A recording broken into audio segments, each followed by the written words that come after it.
초짜라고 하거든. 초짜들을 먼저 장례식 지식이라든지 그런 걸 먼저 가르치는 게 아니고 입관실에 먼저 참관하게끔 해요. 지도사들이 입관하는 과정을 옆에서 지켜보고 있는데 갑자기 쓰러지는 경우가 있어. 그냥 픽 쓰러져요? 네, 픽 쓰러져요. 입관하는 과정에.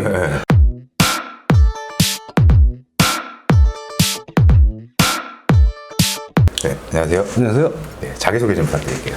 안녕하세요. 저는 장례지도사 김종호라고 합니다. 지금 현재는 이제 김종호 후부산조라는 이름으로 해서 후부산조를 같이 운영하고 있고요. 또 행복한 장의사를 꿈꾸는 김종호라고 말씀드리도록 하겠습니다. 장례지도사가 정확히 어떤 일을 하는지 좀 설명해 주세요. 그 장례지도사는 고인의 마지막 가시는 길을 유가족분들을 대신해서 저희가 일을 해드리는 거예요. 또 유가족분들이 장례 진행 경험이 없다 보니까 네.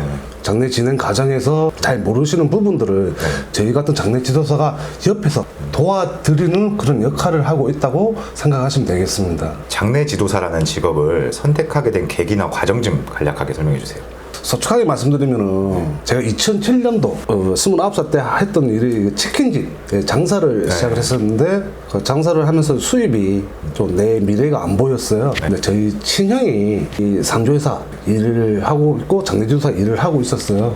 저한테 권하더라고요. 얘기 들어보니까 수입이 괜찮은 거예요. 아, 그 정도면 나도 한번 해보자 생각해서 한 일주일 만에 결정해서 바로 시작했던 것 같아요. 그럼 지금 경력이 13년 차가 되어 있습니다. 회사를 운영하시는 거죠? 네, 지금 현재로서는 김종호라는 이름을 걸고 후부수 산조를 창업을 해서 시작을 하고 있습니다. 장례지도사가 되는 과정은 보통은 어떻게 돼요? 생각보다 그렇게 어렵진 않아요. 네.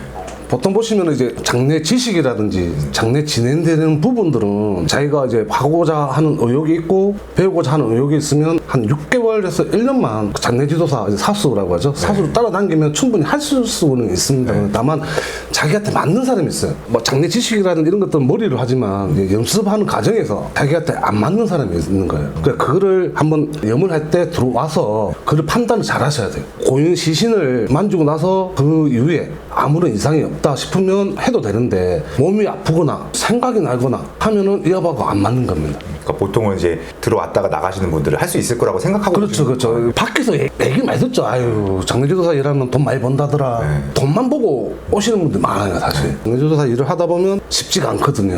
그래서 중간에 그만두신 분들도 많고, 하여튼 몸에 좀 맞아야 돼요. 아프기도 하나 봐요. 그렇죠. 자기 몸이 안 맞는 사람은. 어떤 분은 이런 경우도 있었어요. 이 일을 하고 싶어서 왔는데 초짜라고 하거든. 초짜들을 먼저 장례식 지식이라든지 그런 걸 먼저 가르치는 게 아니고 입관실에 먼저 참관하게끔 해요. 지도사들이 입관하는 과정을 옆에서 지켜보고 있는데 갑자기 쓰러지는 경우가 있어요. 그냥 픽 쓰러져요? 네, 픽 쓰러져요. 입관하는 과정에. 그 친구는 안 맞는 거예요. 그런 사람들이 있어요. 그리고 입관하고 나서 집에 가서 계속 고인분 얼굴이 떠온다든지 하면 기가 약한 거죠, 사람 기가. 장례지도사를 이제 시작을 하면 처음 받게 되는 연봉은 대충 초봉이 어느 정도 돼요, 평균이? 그게 이제 장례식장 직원하고 이제 상조회사 직원하고로 구분을 해서 말씀을 드려야 되거든요. 저는 이제 상조회사 직원부터 시작을 했기 때문에 상조회사 쪽으로 얘기를 하게 되면 딱 수입은 자기 능력이에요, 진짜. 능력제라고 보시면 됩니다. 그 기본적인 행사 수당은 있지만은 그 이상은 알파 부분은 자기 능력이라고 보시면 돼가지고 딱 뭐 초봉이 얼마다라고 말씀을 드릴 수는 없을 것 같아요. 장례지도사 분들 사이에서 뭐 지켜야 될 뭐 미신 같은 것들이 혹시 있나요? 정해진 의식이라든지 그런 부분은 없고요. 다만 저 같은 경우에는 저만의 신념은 있어. 저도 미신을 좀 사실 많이 믿는 편이라서 저 같은 경우에는 이제 고인분 목욕시켜드리는 과정을 때 깨끗하게 닦아드려요. 진짜 유가족분들 보는 앞에서 깨끗하게 닦아드리는데 그 이유가 내가 좀 소홀히 모시거나 하면 이제 고인분께서 저한테 버려주실 것 같다는 그런 생각이 좀 미련하게 좀 많아요. 그래서 저는 뭐 연습만큼은 깔끔하게 최선을 다해서 전설껏 모신다고 자부를 하고 있습니다. 믿음이 좀 갈 것 같아요. 그런 생각을 가지신. 아유, 그걸 고맙습니다. 그 입관하고 나면 유가족분들께서 많이 고마워해 주시고 그런 모습들이 저한테는 또 흐뭇해지고 또 보람도 느끼고. 장례지도사라는 뭐 일을 하시다 보면 유가족들의 슬픔을 항상 보잖아요. 네네. 그러다 보면은 내 자신의 심리적인 상태도 조금 안 좋아지거나 그러진 않나요? 초짜 때. 초보 때는 입관식을 하게 되면 유가족분들 많이 오시잖아요. 또 뭐 빈소 차릴 때도 유가족분들 오열을 하면서 오시는 경우가 있는데 그때는 한 몇 년간은 저도 같이 눈물이 나더라고요. 저도 마음이 여린 편이라서 눈물이 많이 나던데 근데 지금 이제 직업으로 제가 생각을 하고 있다 보니까 마음은 조금 안 좋을 수 있지만은 겉으로 표현까지 될 정도로 그런 우울하거나 그러진 않아요. 그냥 그 유가족분들을 더 위로해줘야 되는 입장이다 보니까 그렇죠. 그런 마음을 조금씩 더 제가 스스로 컨트롤을 해야 된다고 그렇게 생각하고 있습니다. 매일 이제 일적으로 고인들을 많이 접하다 보면 어떤 영혼의 존재나 그런 비슷한 경험들 혹시 이런 게 있으셨나요? 아니 없었습니다.